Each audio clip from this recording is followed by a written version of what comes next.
Good morning, students. Today we are going to discuss a new chapter, income from house property. നമ്മൾ already പറഞ്ഞതാണ്.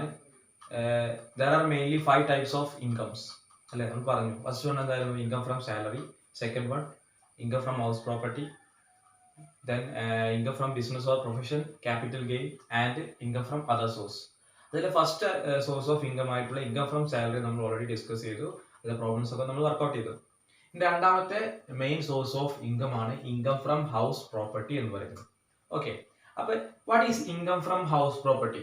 ആ ടേമിൽ തന്നെ ഉണ്ട് അതിന്റെ മീനിങ് അല്ലെ. ഹൗസ് പ്രോപ്പർട്ടി, ഒരു ഹൗസ് പ്രോപ്പർട്ടി, നമുക്കൊരു ഹൗസ് പ്രോപ്പർട്ടിയോ ലാൻഡോ അപ്പാർട്ട്മെന്റോ അല്ലെങ്കിൽ ഒരു ബിൽഡിങ്ങോ ഒരു ഹൗസോ ഉണ്ട്, അതിന്റെ മുകളിൽ നമുക്കൊരു ഇൻകം കിട്ടുന്നുണ്ട് എങ്കിൽ അതിന് നമുക്ക് എന്താ പറയാം? ഇൻകം ഫ്രം ഹൗസ് പ്രോപ്പർട്ടി എന്ന് പറയാം. It is chargeable to tax. അതിന്റെ മുകളിൽ നമ്മൾ എന്ത് ചെയ്യേണ്ടി വരും? ടാക്സ് കൊടുക്കേണ്ടി വരും. ആ ഹൗസ് പ്രോപ്പർട്ടിന്റെ മുകളിൽ നമ്മൾ അതിന്റെ ആനുവൽ വാല്യൂ നമ്മൾ കമ്പ്യൂട്ട് ചെയ്യുകയും ആ ആനുവൽ വാല്യൂവിന്റെ മുകളിൽ നമ്മൾ എന്ത് ചെയ്യേണ്ടി വരും? ടാക്സ് കൊടുക്കേണ്ടി വരും. ഓക്കെ, അതാണ് എന്താ ഇൻകം ഫ്രം ഹൗസ് പ്രോപ്പർട്ടി എന്ന് പറയുന്നത്. ഓക്കെ, ഇനി ഇവിടെ ചില എക്സംഷൻസ് പറയുന്നുണ്ട്. Exempted house property income. ചില ഹൗസ് പ്രോപ്പർട്ടിയുടെ മുകളിലുള്ള ഇൻകം നമ്മൾ എന്താണ് എക്സംപ്റ്റഡ് ആയിട്ടാണ് ട്രീറ്റ് ചെയ്യുന്നത്. അത് ഏതൊക്കെയാണ് നോക്കാം. ഫസ്റ്റ് വൺ പറയുന്നത് income from farm house connected with agriculture. അഗ്രികൾച്ചറുമായി ബന്ധപ്പെട്ടിട്ട് നമുക്കൊരു ഫാം ഹൗസ് ഉണ്ട്, അതിൽ നിന്ന് നമുക്ക് ഇൻകം കിട്ടുന്നുണ്ട് എങ്കിൽ അതിനെ ഇൻകം ഫ്രം ഹൗസ് പ്രോപ്പർട്ടി ആയിട്ട് നമ്മൾ കൺസിഡർ ചെയ്യില്ല. രണ്ടാമത്തെ പറയുന്നത് annual value of one palace of ex Indian ruler. Ex Indian റൂളറുടെ ഒരു പാലസിന്റെ മുകളിലുള്ള ആനുവൽ വാല്യൂ, ആ ആനുവൽ വാല്യൂന്റെ മുകളിൽ നമ്മൾ എന്ത് ചെയ്യില്ല? ടാക്സ് ചാർജ് ചെയ്യില്ല. അടുത്ത് പറയുന്നത് income from property used for assessee for own business or profession. അപ്പൊ ഞാൻ എന്താണ് എന്റെ ബിസിനസ് ഓർ പ്രൊഫഷന് വേണ്ടിയിട്ട് ഞാൻ എന്താണ് എന്റെ കയ്യിലൊരു ബിൽഡിംഗ് യൂസ് ചെയ്യുകയാണ് എങ്കിൽ അതെന്താണ് ഇൻകം ഫ്രം ഹൗസ് പ്രോപ്പർട്ടി ആയിട്ട് ട്രീറ്റ് ചെയ്യില്ല. അത് നമ്മൾ തന്നെ ബിസിനസ്സിന് വേണ്ടി യൂസ് ചെയ്യുന്നുണ്ട്, എന്ത് ചെയ്യില്ല? അത് ഇൻകം ഫ്രം ഹൗസ് പ്രോപ്പർട്ടി ആയിട്ട് ട്രീറ്റ് ചെയ്യില്ല. ഫസ്റ്റ് എന്താ പറയുന്നത്? Income from farm house connected with agriculture. അഗ്രികൾച്ചറുമായി കണക്ട് ചെയ്തിട്ടുള്ള ഫാം ഹൗസിന്റെ മുകളിലുള്ള ഇൻകം എന്താണ് ഇൻകം ഫ്രം ഹൗസ് പ്രോപ്പർട്ടി ആയിട്ട് കൺസിഡർ ചെയ്യില്ല. അതുപോലെ തന്നെ annual value of palace of ex Indian ruler. Ex Indian റൂളറുടെ പാലസിന്റെ ആനുവൽ വാല്യൂന്റെ മുകളിൽ നമ്മൾ എന്ത് ചെയ്യില്ല? ഇൻകം ഫ്രം ഹൗസ് പ്രോപ്പർട്ടി ആയിട്ട് ട്രീറ്റ് ചെയ്യില്ല. എന്താണ് income from property used for assessee for his business or profession. സ്വന്തം ബിസിനസ് ഓർ പ്രൊഫഷന് വേണ്ടിയിട്ട് നമ്മൾ യൂസ് ചെയ്യുന്ന ബിൽഡിംഗ് അല്ലെങ്കിൽ ഒരു കൺസ്ട്രക്ഷൻ ആണ് എങ്കിൽ എന്താണ് അതിന്റെ മുകളിൽ നമ്മൾ എന്ത് ചെയ്യില്ല? ടാക്സ് കൊടുക്കേണ്ട ആവശ്യമില്ല. As a income from house property ആയിട്ട് എന്ത് ചെയ്യേണ്ട? ടാക്സ് കൊടുക്കേണ്ട. അടുത്ത് പറയുന്നത് income from to self occupied house. എന്താണ് നമ്മൾ എന്താണ് സെൽഫ് ഒക്യുപ്പൈഡ് ആയിട്ടുള്ള ഹൗസസിലാണ്, അതായത് സ്വന്തം താമസത്തിന് വേണ്ടിയിട്ടാണ് നമ്മൾ ഹൗസ് യൂസ് ചെയ്യുന്നത് എങ്കിൽ അതിന്റെ മുകളിൽ നമ്മൾ എന്ത് ചെയ്യേണ്ട? ടാക്സ് കൊടുക്കേണ്ട ആവശ്യമില്ല. അടുത്ത് പറയുന്നത് income from house meant for self residence but could not be occupied throughout the previous year on account of his service business or profession in any other place. എനിക്കൊരു വീടുണ്ടായിരുന്നു, എന്താണ് ആ വീട്ടിൽ എന്താണ് ഇപ്പൊ വേക്കന്റ് ആയി കിടക്കുകയാണ്, അതായത് തൽക്കാലം എനിക്ക് അവിടെ താമസിക്കാൻ കഴിയുന്നില്ല, ഞാൻ വേറെ എവിടെയെങ്കിലും വർക്കിന് പോയതുകൊണ്ട് എനിക്ക് അവിടെ റിസൈഡ് ചെയ്യാൻ സാധിക്കുന്നില്ല എങ്കിൽ അതിന്റെ മുകളിൽ നമ്മൾ എന്ത് ചെയ്യേണ്ട? ടാക്സ് കൊടുക്കേണ്ട. അതും എന്താണ് എക്സംപ്റ്റഡ് ഹൗസ് പ്രോപ്പർട്ടി ഇൻകം ആയിട്ടാണ് കൺസിഡർ ചെയ്യുന്നത്. അടുത്ത് വരുന്നത് income from property owned by local authority, political party, trade union, charitable trust, hospitals, games, sports association, development authority, university, colleges. യൂണിവേഴ്സിറ്റികൾ, കോളേജുകൾ, trade union, political party, games and sports association, അങ്ങനെയുള്ള അവർ maintain ചെയ്യുന്ന ബിൽഡിങ്ങുകളിൽ എന്താണ് അതിന്റെ മുകളിൽ എന്ത് ചെയ്യേണ്ട? ഹൗസ് പ്രോപ്പർട്ടി ഇൻകം ആയിട്ട് ടാക്സ് കൊടുക്കേണ്ട ആവശ്യമില്ല. അതായത് അതിന്റെ ആനുവൽ വാല്യൂന്റെ മുകളിൽ നമ്മൾ എന്ത് ചെയ്യേണ്ട? ടാക്സ് കൊടുക്കേണ്ട ആവശ്യം ഇല്ല. ഓക്കെ, അപ്പൊ ഇത്രയാണ് എന്ത് പറയുന്നത് exempted incomes of house property എന്ന് പറയുന്നത്. ഓക്കെ, അപ്പൊ നമ്മൾ ഓൾറെഡി പറഞ്ഞു ഇൻകം ഫ്രം ഹൗസ് പ്രോപ്പർട്ടിയിൽ ടാക്സ് ചാർജ് ചെയ്യുന്നത് ആനുവൽ വാല്യൂവിന്റെ മുകളിലാണ് പറഞ്ഞു. ആ ഹൗസ് പ്രോപ്പർട്ടി അല്ലെങ്കിൽ ആ ബിൽഡിംഗിന്റെ ആനുവൽ വാല്യൂ എത്രയാണോ അതിന്റെ മുകളിലാണ് നമ്മൾ ടാക്സ് ചാർജ് ചെയ്യാൻ നമ്മൾ പറഞ്ഞു. അപ്പോൾ വാട്ട് ഈസ് ആനുവൽ വാല്യൂ?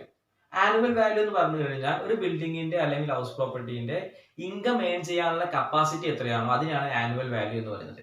ഇപ്പൊ സപ്പോസ് എനിക്കൊരു ബിൽഡിംഗ് ഉണ്ട്, ഞാൻ അത് വാടകയ്ക്ക് കൊടുക്കുകയാണെങ്കിൽ എനിക്ക് 1 lakh rupees പെർ ഇയർ കിട്ടുമെങ്കിൽ അതാണ് അതിന്റെ ആനുവൽ വാല്യൂ എന്ന് പറയുന്നത്. അപ്പൊ നമ്മൾ ഈ ആനുവൽ വാല്യൂ കമ്പ്യൂട്ട് ചെയ്ത് അതിന്റെ മുകളിലാണ് നമ്മൾ എന്ത് ചെയ്യുക? ടാക്സ് ചാർജ് ചെയ്യുക. ഓക്കെ, അപ്പൊ നമ്മൾ ആനുവൽ വാല്യൂ ഡിറ്റർമിൻ ചെയ്യുന്നത് ചില ഫാക്ടേഴ്സിന്റെ ബേസ് ചെയ്തിട്ടാണ്. ആ ഫാക്ടേഴ്സ് ഏതൊക്കെയാണെന്ന് നോക്കാം. ഓക്കെ, അതായത് നമ്മൾ ആനുവൽ വാല്യൂ കമ്പ്യൂട്ട് ചെയ്താലേ നമുക്ക് എന്ത് ചെയ്യാൻ കഴിയുള്ളൂ? ടാക്സ് കണ്ടുപിടിക്കാൻ കഴിയുള്ളൂ. അപ്പൊ ആനുവൽ വാല്യൂ കമ്പ്യൂട്ട് ചെയ്യുന്ന ചില ഫാക്ടേഴ്സിന്റെ ബേസിലാണ്. ആ ഫാക്ടേഴ്സ് ഏതൊക്കെയാണെന്ന് നോക്കാം. ഫസ്റ്റ് വൺ പറയുന്നത് ആക്ച്വൽ റെന്റൽ. എന്താണ് ആക്ച്വൽ റെന്റ്? എത്രയാണോ ആ ബിൽഡിങ്ങിന് ആക്ച്വലി നമുക്ക് റെന്റ് ആയിട്ട് കിട്ടിയത് അതായത് നമുക്ക് എന്ത് പറയാം? ആക്ച്വൽ റെന്റ് എന്ന് പറയാം. ഓക്കെ, ഇതിനടുത്ത് വരുന്ന municipal rental value, MRV. Municipal rental value municipality അല്ലെങ്കിൽ മുനിസിപ്പൽ അതോറിറ്റി ഫിക്സ് ചെയ്യുന്ന ഒരു റെന്റൽ വാല്യൂ ഉണ്ടാവും. അപ്പൊ നമ്മളെ ആ ഹൗസ് സിറ്റുവേറ്റ് ചെയ്യുന്ന ആ ഏരിയയിലുള്ള മുനിസിപ്പൽ അതോറിറ്റി ഫിക്സ് ചെയ്യുന്ന ഒരു വാല്യൂ ഉണ്ടാവും. അതിനെന്ത് പറയുന്നത്? മുനിസിപ്പൽ റെന്റൽ വാല്യൂ എന്ന് പറയുന്നത്. ഈ മുനിസിപ്പൽ റെന്റൽ വാല്യൂവിന്റെ ബേസിലാണ് നമ്മൾ മുനിസിപ്പൽ ടാക്സ് ചാർജ് ചെയ്യുക. ഒരു ബിൽഡിങ്ങിന്റെ മുകളിൽ നമ്മൾ മുനിസിപ്പൽ ടാക്സ് അടയ്ക്കേണ്ടി വരും. ആ അടയ്ക്കുന്നത് മുനിസിപ്പൽ റെന്റൽ വാല്യൂവിന്റെ ബേസിലായിരിക്കും. ഓക്കെ, അപ്പൊ മുനിസിപ്പൽ റെന്റൽ വാല്യൂ എന്ന് പറയുന്നത് എന്താണ്? മുനിസിപ്പൽ അതോറിറ്റീസ് ഫിക്സ് ചെയ്യുന്ന ഒരു വാല്യൂ ഉണ്ടാവും. അതിന് എന്ത് പറയാം? മുനിസിപ്പൽ റെന്റൽ വാല്യൂ എന്ന് പറയാം. അടുത്തത് fair rental value, FRV, fair rental value. എന്താണ് ഫെയർ? മാർക്കറ്റിലുള്ള അതിന്റെ ഒരു റെന്റൽ വാല്യൂ എത്രയാണ്? ഇപ്പൊ എന്താണ് ഒരു സിമിലർ ആയിട്ടുള്ള ഹൗസ് പ്രോപ്പർട്ടി അത് മാർക്കറ്റിൽ എത്ര രൂപയ്ക്കാണ് വാടകയ്ക്ക് കൊടുക്കുന്നത്? അതാണ് എന്ത്? ഫെയർ റെന്റൽ വാല്യൂ എന്ന് പറയുന്നത്. ഒരു ഏരിയയിൽ ഉണ്ടാവില്ല. ഇപ്പൊ നമ്മളൊരു ഏരിയ പോയിട്ട് വീട് വാടകയ്ക്ക് എടുക്കുകയാണെങ്കിൽ അവിടെ നമ്മൾ പറയില്ല ഈ ഭാഗത്തൊക്കെ ഒരു 800 പെർ മന്ത് ഒക്കെ വാടക ഉണ്ടാവും, 1000 പെർ മന്ത് ഒക്കെ വാടക ഉണ്ടാവുന്നില്ല. എന്താണ്? ഫെയർ റെന്റൽ വാല്യൂ ആണ്. അത് സിമിലർ ആയിട്ടുള്ള പ്രോപ്പർട്ടീസിന് എത്രയ്ക്കാണോ റെന്റിന് കൊടുക്കുന്നത്, ലെറ്റ് ഔട്ട് ചെയ്യുന്നത്, അതിന് നമുക്ക് എന്ത് പറയാം? ഫെയർ റെന്റൽ വാല്യൂ എന്ന് പറയാം. ഓക്കെ, ഇതിനടുത്ത് പറഞ്ഞത് standard rental value, SRV, standard rental value. Rent control act പ്രകാരം ഫിക്സ് ചെയ്യുന്ന റെന്റ് ആണ് എന്ത്? സ്റ്റാൻഡേർഡ് റെന്റൽ വാല്യൂ എന്ന് പറയുന്നത്. റെന്റ് കൺട്രോൾ ആക്ട് പ്രകാരം നമ്മളൊരു ഹൗസ് പ്രോപ്പർട്ടിക്ക് ഫിക്സ് ചെയ്യുന്ന ഒരു സ്റ്റാൻഡേർഡ് റെന്റ് ഉണ്ടാവും. നമുക്ക് എന്ത് പറയാം? സ്റ്റാൻഡേർഡ് റെന്റൽ വാല്യൂ എന്ന് പറയാം. ഓക്കെ, ഇതിനടുത്ത് പറയുന്നത് expected rental value, ERV, expected rental value. നമ്മൾ എത്രയാണോ എക്സ്പെക്ട് ചെയ്യുന്നത് അതിനെ നമുക്ക് എന്ത് പറയാം? എക്സ്പെക്ടഡ് റെന്റൽ വാല്യൂ എന്ന് പറയാം. ഓക്കെ, അപ്പൊ നമ്മുടെ ആനുവൽ വാല്യൂ എന്താന്ന് പറഞ്ഞ ആനുവൽ വാല്യൂ എന്തായിരുന്നു? ഒരു പ്രോപ്പർട്ടിക്ക് ഇൻകം ഏൺ ചെയ്യാനുള്ള കപ്പാസിറ്റി എത്രയാണ് അതിന് നമുക്ക് എന്ത് പറയാം? ആനുവൽ വാല്യൂ എന്ന് പറയാം. ആനുവൽ വാല്യൂ കമ്പ്യൂട്ട് ചെയ്തിട്ട് അതിന്റെ ബേസിലാണ് നമ്മൾ എന്ത് ചെയ്യുക? Income from house property tax കണ്ടുപിടിക്കാം. അപ്പോൾ ഈ ആനുവൽ വാല്യൂ ഡിറ്റർമിൻ ചെയ്യുന്ന ചില ഫാക്ടേഴ്സിന്റെ ബേസിലാണ്. അതിന് നമ്മൾ കുറച്ച് ഫാക്ടേഴ്സ് പറഞ്ഞു. ആദ്യം പറഞ്ഞത് ആക്ച്വൽ റെന്റ്, ആക്ച്വലി എത്രയാണോ അടയ്ക്കുന്നത് അത്. Municipal rental value, municipal authority fix ചെയ്യുന്ന വാല്യൂ. ഫെയർ റെന്റൽ വാല്യൂ, അത് മാർക്കറ്റിൽ എത്രയാണോ നിലവിലുള്ള റേറ്റ് അത്. സ്റ്റാൻഡേർഡ് റെന്റൽ വാല്യൂ, എന്താണ്?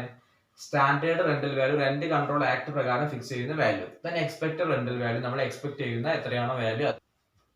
ഇനി നമുക്ക് എങ്ങനെയാണ് ഗ്രോസ് ആനുവൽ വാല്യൂ കമ്പ്യൂട്ട് ചെയ്യാൻ നോക്കാം. How will you compute gross annual value? Okay, അപ്പൊ നമ്മൾ എങ്ങനെയാണ് ഗ്രോസ് ആനുവൽ വാല്യൂ കമ്പ്യൂട്ട് ചെയ്യുന്നതിലേക്ക് കിടക്കാം. ഫസ്റ്റ് നമ്മൾ എന്ത് ചെയ്യുക? ഫെയർ റെന്റൽ വാല്യൂ എടുത്തെഴുതുക. ഫെയർ റെന്റൽ വാല്യൂ എന്താ നമ്മൾ പറഞ്ഞാണ് ഓൾറെഡി അല്ലെ? ഫെയർ റെന്റൽ വാല്യൂ എടുത്തെഴുതുക. അതുപോലെ തന്നെ മുനിസിപ്പൽ റെന്റൽ വാല്യൂ എടുത്തെഴുതുക. Fair rental value and municipal rental value whichever is higher. Okay, അതിൽ ഏതാണോ വലുത് എടുത്തെഴുതുക. ഓക്കെ, ആരെന്ത് ചെയ്യുക? Fair rental value and municipal rental value whichever is higher എടുത്തെഴുതുക. ദെൻ അതിനോട് എന്ത് ചെയ്യുക? സ്റ്റാൻഡേർഡ് റെന്റൽ വാല്യൂ കമ്പയർ ചെയ്യുക. ആ ഹയർ കിട്ടിയ എമൗണ്ടിനോട് എന്ത് ചെയ്യുക? സ്റ്റാൻഡേർഡ് റെന്റൽ വാല്യൂ കമ്പയർ ചെയ്യുക. വിച്ച് എവർ ഈസ് ലോവർ, ആ രണ്ട് എമൗണ്ടിൽ ഏതാണോ ചെറുത് അതെടുത്ത് താഴേക്ക് എഴുതുക. അതാണ് എന്ത്? എക്സ്പെക്ടഡ് റെന്റൽ വാല്യൂ എന്ന് പറയുന്നത്. ഓക്കെ, ദെൻ എക്സ്പെക്ടഡ് റെന്റൽ വാല്യൂവും ആക്ച്വൽ റെന്റും തമ്മിൽ കമ്പയർ ചെയ്യുക. വിച്ച് എവർ ഈസ് ഹയർ, അതിൽ ഏതാണോ വലുത് അതാണ് എന്ത്? ഗ്രോസ് ആനുവൽ വാല്യൂ എന്ന് പറയുന്നത്. ഓക്കെ, ഞാൻ ഒന്നും കൂടെ പറയാം. ഫസ്റ്റ് എന്ത് ചെയ്യുക? Fair rental value and municipal rental value എടുക്കുക. അതിൽ ഏതാണോ ഹയർ അതെടുത്ത് എഴുതുക. ദെൻ അതിനെന്ത് ചെയ്യുക? സ്റ്റാൻഡേർഡ് റെന്റൽ വാല്യൂ ആയിട്ട് കമ്പയർ ചെയ്യുക. വിച്ച് എവർ ഈസ് ലോവർ, അതിൽ ഏതാണോ ചെറുത് അതാണ് എന്ത്? എക്സ്പെക്ടഡ് റെന്റൽ വാല്യൂ എന്ന് പറയുന്നത്. ദെൻ എക്സ്പെക്ടഡ് റെന്റൽ വാല്യൂവിനെയും ആക്ച്വൽ റെന്റിനെയും കമ്പയർ ചെയ്യുക. വിച്ച് എവർ ഈസ് ഹയർ ആണ് എന്ത്? ഗ്രോസ് ആനുവൽ വാല്യൂ എന്ന് പറയുന്നത്. Okay, clear? ഞാൻ ജസ്റ്റ് ഒരു എമൗണ്ട് ഇവിടെ കൊടുക്കാം നമുക്ക് മനസ്സിലാവാൻ വേണ്ടിട്ട്. Okay, suppose fair rental value എന്ന് പറയുന്നത് 1 lakh ആണ്. മുനിസിപ്പൽ റെന്റൽ വാല്യൂ എന്ന് പറയുന്നത് 1,10,000 ആണ്. ഓക്കെ, നമ്മുടെ കണ്ടീഷൻ എന്തായിരുന്നു? Fair rental value or municipal rental value whichever is higher, അത് ഏതാ വലുത് ഏതാണ്? 1,10,000 അടുത്ത് എഴുതി 1,10,000. ദെൻ എന്ത് ചെയ്യുക? സ്റ്റാൻഡേർഡ് റെന്റൽ വാല്യൂ ആയിട്ട് കമ്പയർ ചെയ്യുക. സ്റ്റാൻഡേർഡ് റെന്റൽ വാല്യൂ ഒരു 90,000 അത് അസ്യൂം ചെയ്യാം. Which ever is lower, fair rent ഈ ഹയർ എന്ത് ചെയ്യുക? സ്റ്റാൻഡേർഡ് റെന്റൽ വാല്യൂ ആയിട്ട് കമ്പയർ ചെയ്യുക. വിച്ച് എവർ ഈസ് ലോവർ, ഇതിൽ ഏതാണ് ചെറുത് അത് എടുത്ത് എഴുതുക 90,000. ദെൻ എന്ത് ചെയ്യുക? ആ കിട്ടിയ 90,000 ആണ് എന്ത്? എക്സ്പെക്ടഡ് റെന്റൽ വാല്യൂ എന്ന് പറയുന്നത്. ദെൻ ഈ എക്സ്പെക്ടഡ് റെന്റൽ വാല്യൂവിനെയും ആക്ച്വൽ റെന്റൽ വാല്യൂവിനെയും കമ്പയർ ചെയ്യുക. ആക്ച്വൽ റെന്റൽ വാല്യൂ 1 lakh ആണ് വിചാരിക്കുക. ഓക്കെ, എക്സ്പെക്ടഡ് റെന്റൽ വാല്യൂനെയും ആക്ച്വൽ റെന്റൽ വാല്യൂനെയും കമ്പയർ ചെയ്യുക. വിച്ച് എവർ ഈസ് ഹയർ, അതിൽ ഏതാണോ വലുത് അതാണ് എന്ത്? ഗ്രോസ് ആനുവൽ വാല്യൂ എന്ന് പറയുന്നത്. ഇതിൽ വലുത് ഏതാണ്? 1 lakh. അടുത്ത ആഴേക്ക് എഴുതാതാണ് എന്ത്? ഗ്രോസ് ആനുവൽ വാല്യൂ എന്ന് പറയുന്നത്. ഓക്കെ, സിമ്പിൾ ആണ്. ഈ ഒരു സ്റ്റേറ്റ്മെന്റ് പഠിച്ചാൽ മാത്രം മതി. ഇനി നമുക്ക് ഗ്രോസ് ആനുവൽ വാല്യൂ കമ്പ്യൂട്ട് ചെയ്യുന്ന ഒരു പ്രോബ്ലം ചെയ്ത് നോക്കാം. ഞാൻ ക്വസ്റ്റ്യൻ ഓൾറെഡി ഗ്രൂപ്പിൽ ഷെയർ ചെയ്തിട്ടുണ്ട്. ഞാൻ ക്വസ്റ്റ്യൻ ഒന്ന് വായിക്കാം. Calculate expected rent from the following details. നമ്മളോട് കാണാൻ പറഞ്ഞത്, sorry, calculate the gross annual value from the following details. ഇവിടെ ഒരു 4 ഹൗസസ് പ്രൊവൈഡ് ചെയ്തിട്ടുണ്ട്. 4 ഹൗസ് ഉണ്ട്, അതിന്റെയൊക്കെ വാല്യൂ തന്നിട്ടുണ്ട്. ഗ്രോസ് മുനിസിപ്പൽ വാല്യൂ തന്നിട്ടുണ്ട്. House 1 10,000, house 2 12,000, house 3 12,000, house 4 18,000. Then fire rent തന്നിട്ടുണ്ട്, സ്റ്റാൻഡേർഡ് റെന്റ് തന്നിട്ടുണ്ട്, അതുപോലെ തന്നെ ആക്ച്വൽ റെന്റ് തന്നിട്ടുണ്ട്. നമ്മളോട് കാണാൻ പറഞ്ഞത് എന്താണ്? ഗ്രോസ് ആനുവൽ വാല്യൂ ആണ്. അപ്പൊ എഴുതാ computation of gross annual value. Okay, എത്ര ഹൗസ് ആണുള്ളത്? 4 ഹൗസ് ആണ് അല്ലെ? House 1, house 2, house 3. Okay, house 1, house 2, house 3, house 4. Okay, അപ്പൊ നമ്മൾ എങ്ങനെ ഗ്രോസ് ആനുവൽ എങ്ങനെ കമ്പ്യൂട്ട് ചെയ്യുന്ന പറഞ്ഞത്? ആദ്യം നമ്മൾ മുനിസിപ്പൽ റെന്റൽ വാല്യൂയും ഫയർ റെന്റൽ വാല്യൂ കമ്പയർ ചെയ്യും. വിച്ചവർ ഈസ് ഹയർ എടുക്കും. ദെൻ സ്റ്റാൻഡേർഡ് റെന്റൽ വാല്യൂ ആയിട്ട് കമ്പയർ ചെയ്യും. വിച്ചവർ ഈസ് ലോവർ എടുക്കും. ആ ലോവർ ആണ് എക്സ്പെക്ടഡ് റെന്റൽ വാല്യൂ എന്ന് പറയുന്നത്. ദെൻ എക്സ്പെക്ടഡ് റെന്റൽ വാല്യൂനെയും ആക്ച്വൽ റെന്റൽ വാല്യൂനെയും കമ്പയർ ചെയ്യും. വിച്ചവർ ഈസ് ഹയർ ആണ് എന്ത്? ഗ്രോസ് ആനുവൽ വാല്യൂ എന്ന് പറയുന്നത്. ഓക്കെ, അപ്പൊ നമുക്ക് ക്വസ്റ്റ്യൻ നോക്കിയിട്ട് ആദ്യം എന്ത് എഴുതാം? Municipal rental value fair rental value എടുത്ത് എഴുതാം. മുനിസിപ്പൽ വാല്യൂ ക്വസ്റ്റ്യൻ നോക്കാം. മുനിസിപ്പൽ വാല്യൂ എന്നിട്ട് ഹൗസ് 1ന്റെ 10,000, ഹൗസ് 1 10,000, ഹൗസ് 2 12,000, ഹൗസ് 3 12,000, ഹൗസ് 4 എത്രയാണ്? 18,000. ഓക്കെ, ഇതെന്താണ്? Municipal value fair rental value നമ്മളാണ് കമ്പയർ ചെയ്യേണ്ടത്. ഫയർ റെന്റൽ വാല്യൂ അത് ക്വസ്റ്റ്യൻ തന്നിട്ടുണ്ട്. ഫയർ റെന്റ് തന്നിട്ടുണ്ട്. എത്രയാണ്? ഫസ്റ്റ് ഹൗസിന്റെ 8,000, സെക്കൻഡ് ഹൗസ് 16,000, തേർഡ് ഹൗസ് 16,000 തന്നെ, ഫോർത്ത് ഹൗസ് 10,000 അല്ലെ? 16,000. അടുത്ത നെക്സ്റ്റ് ഹൗസ് എത്രയാണ്? 10,000. ഓക്കെ, ഇത് നമ്മൾ എന്ത് ചെയ്യാം? Municipal rental value fair rental value whichever is higher, ഏതാണ് വലുത് അതെടുത്ത് എഴുതാം. 10,000 8,000 ഏതാ വലുതാണ്? 10,000. അല്ലെ വലുതെടുത്ത് എഴുതാം. 16,000 18,000. then നമ്മൾ എന്ത് ചെയ്യാ? സ്റ്റാൻഡേർഡ് റെന്റ് ആയിട്ട് കമ്പയർ ചെയ്യാ. സ്റ്റാൻഡേർഡ്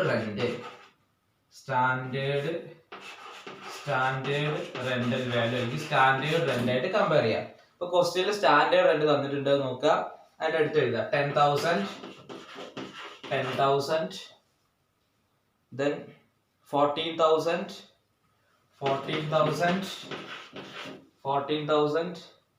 then ഹൗസ് 3ക്ക് സ്റ്റാൻഡേർഡ് റെന്റ് ഇല്ല. അങ്ങനെ റെന്റ് കൺട്രോൾ ആക്ട് പ്രകാരം ഒരു സ്റ്റാൻഡേർഡ് ഫിക്സ് ചെയ്തിട്ടില്ല തേർഡ് ഹൗസിന്. ആണെങ്കിൽ then ഹൗസ് നമ്പർ 4 എത്രയാണ്? 8,000. ഓക്കെ, അപ്പൊ നമ്മള് ഹയർ കിട്ടിയ എമൗണ്ടും സ്റ്റാൻഡേർഡ് റെന്റും തമ്മിൽ കമ്പയർ ചെയ്യുക. വിച്ചവർ ഈസ് ലോവർ ആണ് എന്ത്? എക്സ്പെക്ടഡ് റെന്റൽ വാല്യൂ എന്ന് പറയുന്നത്. എക്സ്പെക്ടഡ് റെന്റൽ വാല്യൂ ERV ആണ് ലോവർ. ഇതിൽ ഏതാണോ ചെറുത് അതാണ് എക്സ്പെക്ടഡ് റെന്റൽ വാല്യൂ. ഇപ്പൊ രണ്ടും 10,000 ആണ്. 10,000 തന്നെ. then ഇവിടെ 14,000, then ഇവിടെ 16,000, then ഇവിടെ 8,000. ഓക്കെ, നമുക്ക് എക്സ്പെക്ടഡ് റെന്റൽ വാല്യൂ കിട്ടി. ഇനി എക്സ്പെക്ടഡ് റെന്റൽ വാല്യൂവിനെയും ആക്ച്വൽ റെന്റിനെയും കൂടി കമ്പയർ ചെയ്യുക. അതിൽ വിച്ചവർ ഈസ് ഹയർ ആണെന്ത്? ഗ്രോസ് ആനുവൽ വാല്യൂ എന്ന് പറയുന്നത്. അപ്പൊ നമ്മൾ അടുത്ത് എന്ത് ചെയ്യുക? ആക്ച്വൽ റെന്റ് എടുത്ത് എഴുതുക. ആക്ച്വൽ റെന്റ് ക്വസ്റ്റ്യൻ തന്നിട്ടുണ്ട്. Actual rent 8,000, 15,000, 15,000, then 17,000, then 10,000.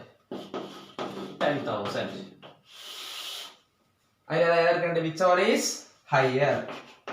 Higher എടുക്കാതാണ് gross annual value. Higher amount എടുത്തു കഴിഞ്ഞാൽ അതാണ് gross annual value എന്ന് പറയുന്നത്.